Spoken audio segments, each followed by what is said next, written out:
Hey everybody, Chef Ted Reeder here at the Joint Barbecue. Yep, that's where I am. I'm in our prep kitchen in the basement at El Dorado Golf Club. It's our winter prep. We're canning our mustard fried pickles. And this is a recipe that I created for our burgers. And this is the garnish that goes on every burger here at the Joint.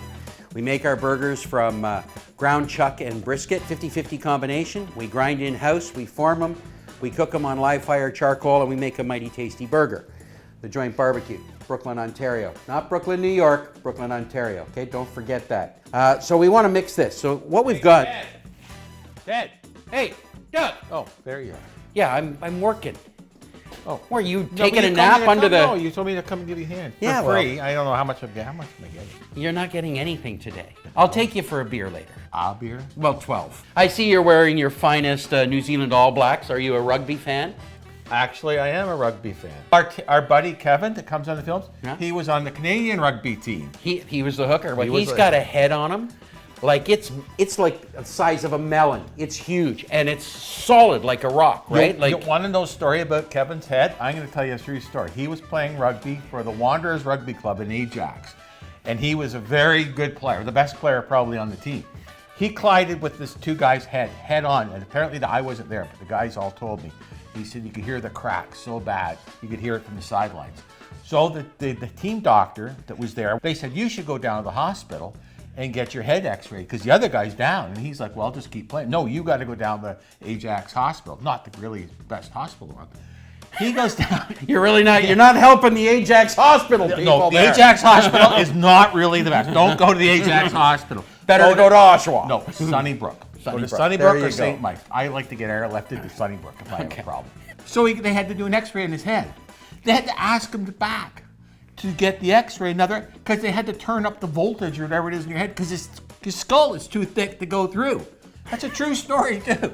What we have in here is we take two different types of pickles. One is our house-made pickle, and we cut it up, and the other is a bread and butter pickle, and we drain them. You can't scratch your ear with the glove and then go mixing the food. New glove. It's like I'm back teaching kindergarten or something. Well, no scratching your ears, no picking your nose, no scratching your butt when you got the gloves on.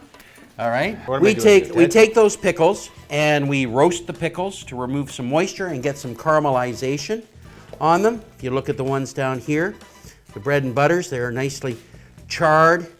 And then we also do the same with onions. And we're making a whack of it. So the onions, and what you want to do is we want to remove moisture. Because when you're canning something, water is an enemy. Not your friend. Not your friend. So you want to have as little water in your recipe as possible. And you want to have a nice balance, your pH balance, and you want to have a nice balance of acidity. So this recipe is really, really fun and funky because we're making a lot. First things first, just kind of mix the onions and massage them together. You don't have to do a lot of it, just a little. Spread them around. You got onions and two types of pickles, and everything has been roasted, fire roasted. Am I a good little helper? You're a good helper. Yeah, you're a good helper. The coolest part about you is that you know how to drive every kind of vehicle known to man. Tractors and forklifts and backhoes. I'd like to learn how to run a Leopard tank so I could go and help the Ukrainians. There you go. I wonder if the Justin Biebs would go over. He'd stop the war. It would just be over if the Biebs went. I know. Head down there, war ends. He'd be in. That's it. It's done. They need the Biebs. Everybody needs the Biebs. Biebs and Tim Hortons. Yeah. You're gonna need coffee and Timbits all over, and actually, that's good defense. It is. Offer you surrender, you get a Bieb hat, and you get some Timbits, and you get a signed autograph of the Bieb. The Russians would stop in their tracks. The Bieb would be happy. Can't wait to see him in concert. Now we're gonna add. You get one container. We're just a little shy of. We're about 300 ml in here, and you pour one of the Sambal chili. What's in this? This is just chili paste. Oh. Okay?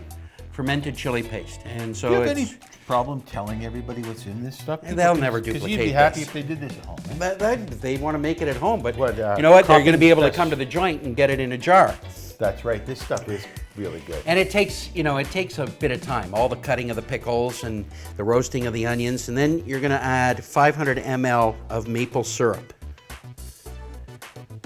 Look at Ted. You can get like A ring? You can make rings out of Stop it? playing with the food, man. A liter of prepared mustard.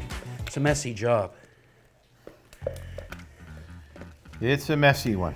We'll probably get 24, 36, 48, maybe 72 jars out of this, but I think probably a little bit less when we're done. How did you come up with this idea, Ted? When I worked for President's Choice, For Dave Nichol, not S. Right, Not Dave Nichols. Nichol. I got yelled at. Every time I use the word Dave Nichols, he says, it's Nichol. Dave Nichol, right? Because you want to know something? I'll tell you something. Ted really respects that guy. He does. He, Stuff really highly of Dave Nichol Dave Nichol, man. from President's Choice. He was amazing. He really was amazing. My job at President's Choice was to be almost like a mixologist, but not a bartender mixologist. But it would be to utilize all the grocery store products, the things that were on the shelf.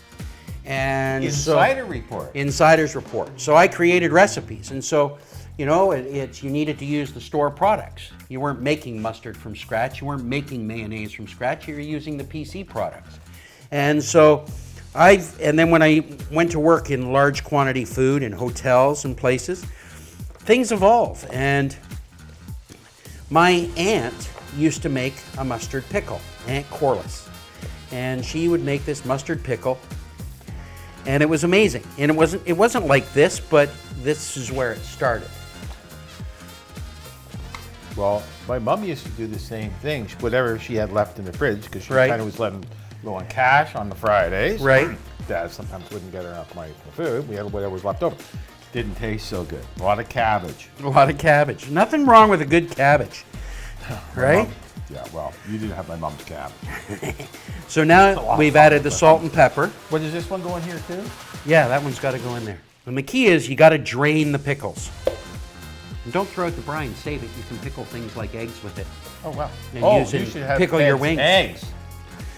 Apparently, I'm not supposed to get any. I go in my jar, and if you stick your hand in the jar, it contaminates everything. That's right. There's no sticking your hands in the jar.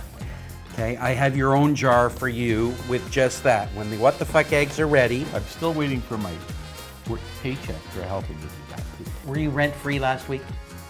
Actually, I've had to move the trailer. I got a new locale. Oh, you got evicted.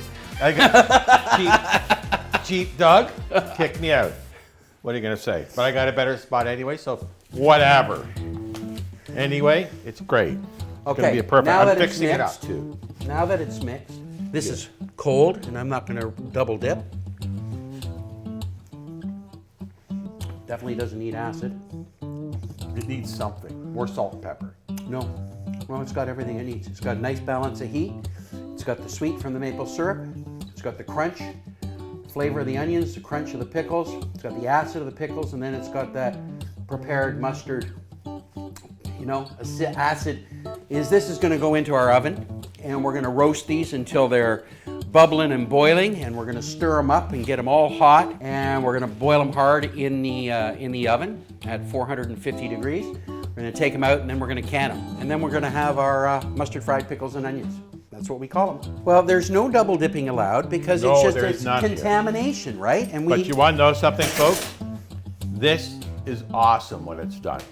when this gets finished. Ted, remember you had that party you went to and the people were lining up for these things? We sold in 4 hours. We sold 80 jars of this. And you could have sold 180 Yeah, if you had it was a them. great day. But Unless you it takes want. time to make this stuff. Takes time. All right, so let's get them in the oven, and once they're bubbling, we can wrap them up. Is that a whole wrap? That's it for now. Yeah.